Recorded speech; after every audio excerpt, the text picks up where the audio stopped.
Salaamaaleykum wa rahmatullah. Kon ñu ngi leen nuyu yéen ñëpp di leen ziar.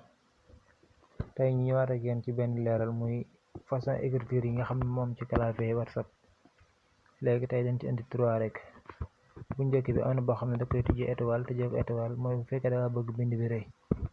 par exemple comme man ma def nii tijjee étoile tijjee étoile comme ma bindi jaw def nii. gis ngeen boo xoolee li nga xam ne ma ko tijjee étoile tijjee ko étoile bokkul ak li ci des. léegi li nga xam ne ma ko tijjee étoile tijjee ko étoile boobu day rëy. amaan na beneen boo xam ne tijjee ko tiire moom tamit ci façon clavier ci la bokk comme par exemple nii bii ci la bokk.